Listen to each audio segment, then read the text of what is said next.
Hey everyone, welcome to my second of two videos on this, the Pentax SL. So in the first video we talked about what everything was. Now let's dig in and use this camera. So the first thing is there's no battery. We don't have to worry about replacing that. So let's go straight into replacing lenses. The SL uses an M42 lens mount. So to remove a lens you simply unscrew it and then remove it. It's that simple. To mount a new lens, you simply put the lens on and screw it in place. And you can replace lenses whenever you're not taking a photo, and your film will be fine. The shutter curtain will protect your film from damage. So there we go. Put out a new lens. It doesn't click into place, it just tightens into place. And if your information up here, your focusing information is all aligned, then you know that your lens is mounted correctly. Okay, so that was pretty simple. Now let's talk about loading film. Loading film is pretty straightforward.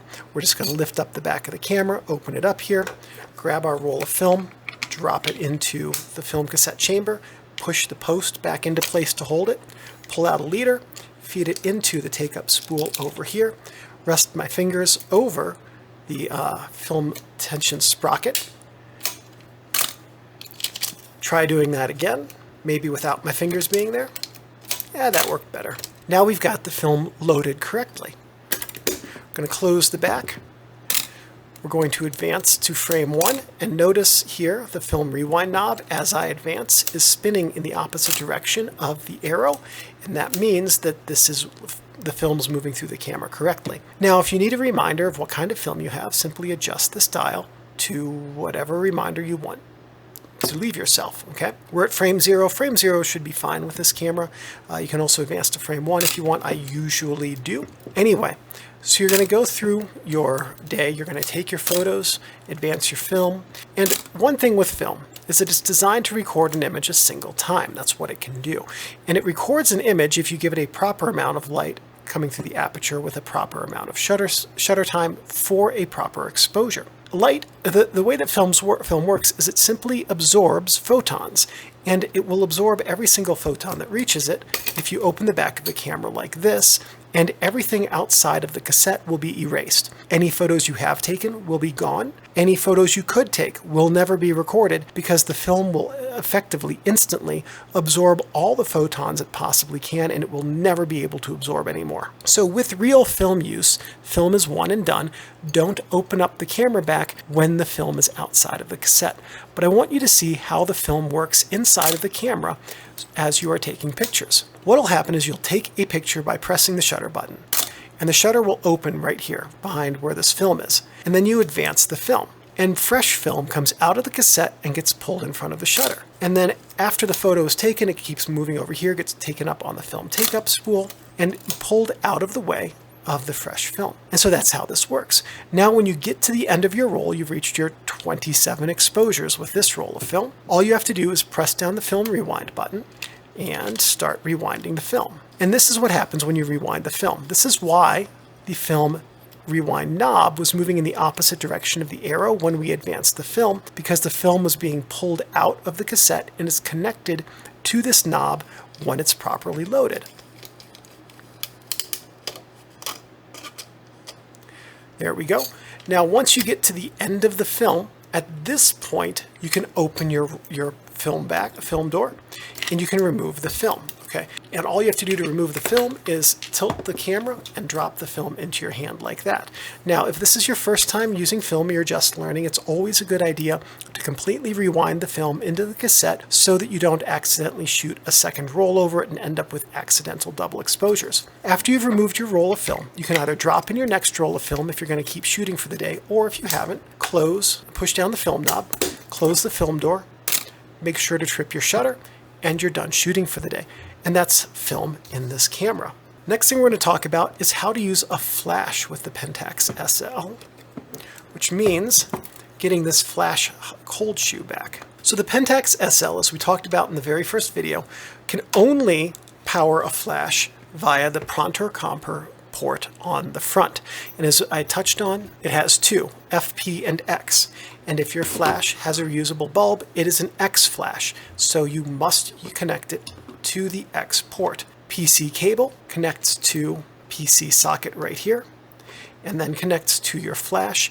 If your flash, like this one, does not have a PC socket on it, this cannot directly connect to that cable. You would need to get an adapter that plugs into the hot shoe that has a PC socket on it so that you can then use that. So that's a real basic show of how to connect it. We're going to pretend, for the sake of this video, that this flash is connected via a cable to this socket for everything we talk about, because that's just going to make it a little bit easier. Okay. When you mount the flash, there are two ways you can do it. It just sounds really weird right now, but bear with me. You can mount it right here into the cold shoe. The cold shoe will not itself trigger the flash. There is no electronic connection from this cold shoe to the camera. This cold shoe cannot trigger a flash. And we know that because there's no flash, there's no like central contact in this cold shoe. It's literally just a piece of metal. Okay, so you can mount the flash on your camera right here. The worst possible place to mount a flash is right here, directly above the lens, pointing at your subject. The reason is because when you fire the flash, the light's going to leave like in a wall, reach your subject, bounce back to your lens, and they're going to look very flat and waxy, and if you're shooting color film, they'll have red eye. So that's not a good thing to do. There are some ways to mitigate that. Easiest is to make sure you have a flash that can do this. Tilt up to the ceiling. Wait, why is that important? Well, think about the way that we see the world, okay? When we're outside during the day, the light that we see comes from the sun, which is above us. When we're indoors, talking to friends at school or at work or whatever, the light that we see comes from overhead lights, which are, again, above us. If we're hanging out outside at night with our friends or talking at a park or whatever, the overhead lights and the street lights are, again, above us. So we are always seeing the world lit from above. And so we think of subjects that are around us as being normal and flattering when they are lit from above, okay? So you want to replicate that with your flash. What you want to do with your flash is replicate natural lighting. So the easiest way to do that, if you do have to mount your flash on top of your SL, is point this at the ceiling and then simply bounce this off of the ceiling, okay? This flash has a tilting head. Some of them also have articulating heads that can swivel, or swiveling heads that can articulate. You get lots of terminology. If you have a flash with a swiveling head, it's very useful if you're in a place that doesn't have a ceiling or that has a very high ceiling, because you can swivel that flash, tilt it just a little bit, and then still sort of replicate that overhead lighting.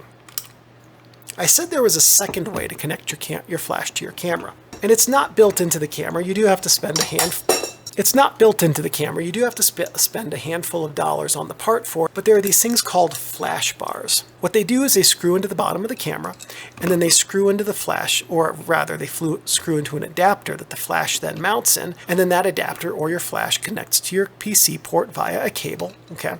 And then this allows you to put the flash next to your camera. If you imagine that we're shooting in portrait orientation here, now this flash goes above the camera, and you can use this screw to turn it into a bounce flash. So this gives you a whole other range of motion in addition to what the flash already provides that you can use for sculpting your light. Having the flash next to the camera is a little bit better than having it directly above. Not as good as bouncing the flash, honestly, but the flash bar is a really good way to add some creative motion to how you place your flash.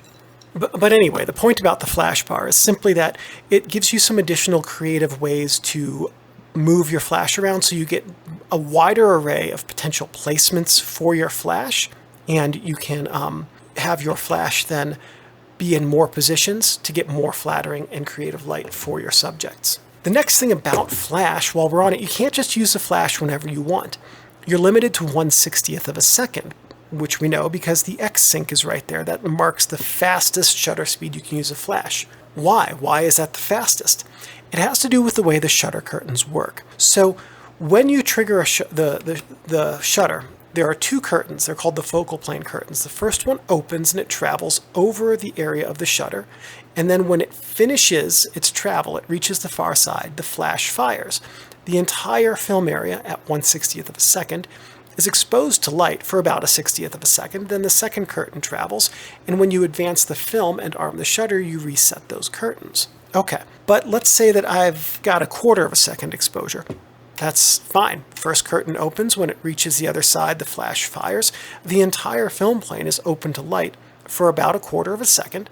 Second curtain fires then, or travels then, and then when you advance the film, the curtains reset. All right, but I've got a fast-moving subject, so I need a 500th of a second exposure. First curtain opens, second curtain follows, just like that. Flash fires when the first curtain gets over here. But most of the frame is going to be blocked by the second curtain, and you'll just get an illuminated strip right here between the two curtains. But why? Shutter speed is not controlled by how fast the curtains move.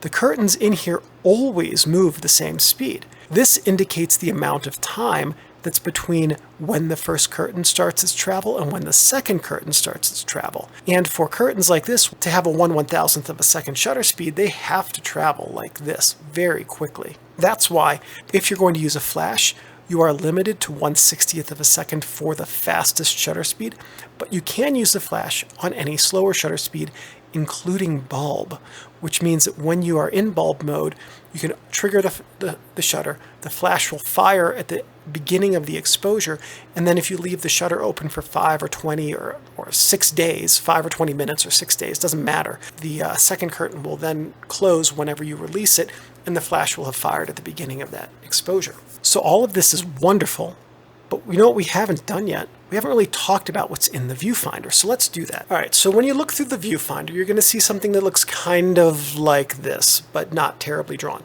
Basically, you have an open matte field, and then in the middle you've got a ring, and then in the middle you've got a circle that's going to have a slightly different texture.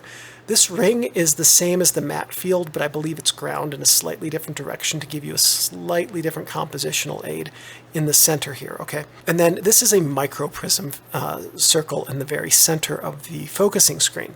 The way that the matte field works is that let's say that you want to take a picture of your friend, okay? There we go. You've got your friend over here, and there's a scenic thing over here you want to take a picture of, but you want to focus on your friend, okay? When you use your lens and you focus with the matte field, as soon as your friend snaps into focus and is in focus, if they're in focus on the focusing screen, they'll be in focus on your film. So that's how you use this matte field. The same is true here, by the way, in this donut of matte field. When something is in focus here, it will be in focus on your film. But okay, great, that's wonderful in practice, but I can't really quite tell if my friend is in focus. That's where you can use this microprism area right in here. Move this microprism area over on top of your friend's face.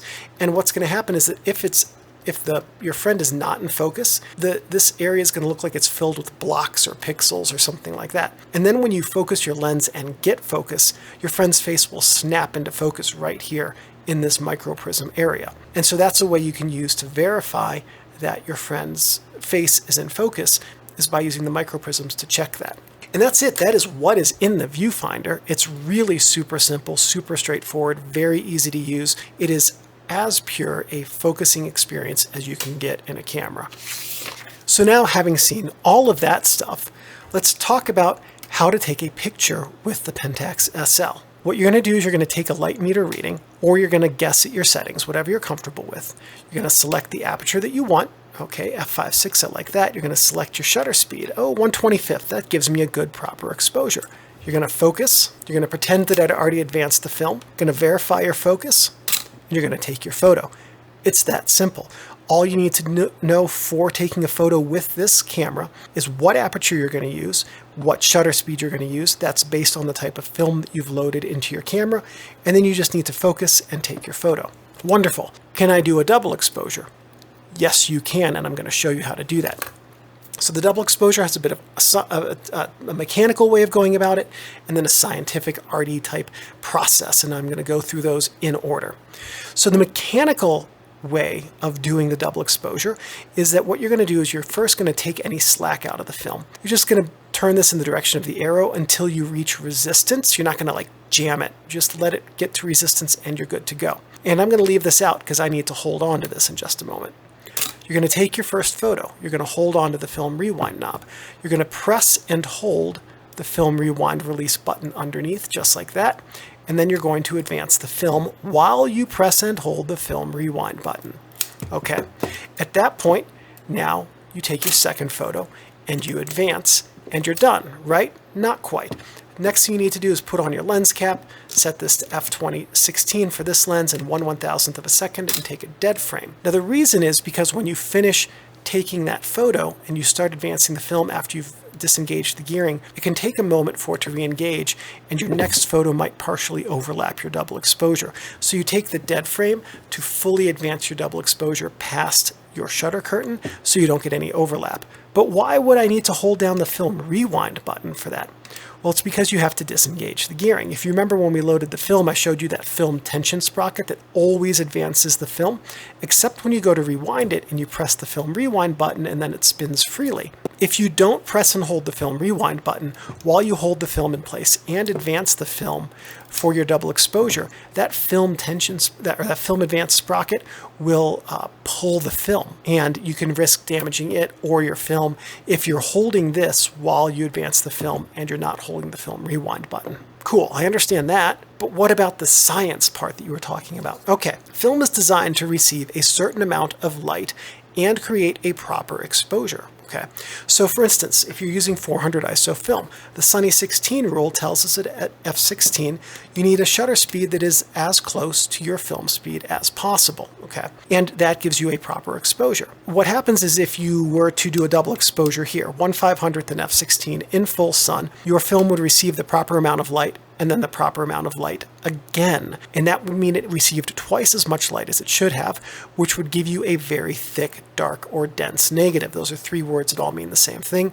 The film received too much light and it's very dark. In traditional darkroom printing, you're going to get very long print times and low contrast, and you're going to have to use contrast enhancing filters, which increases print times. In digitization, you're going to get a lot of digital noise and very low contrast. So putting too much light on your film is not a good idea. So if you want to have a successful double exposure, each exposure needs to be half the amount of light as a proper exposure.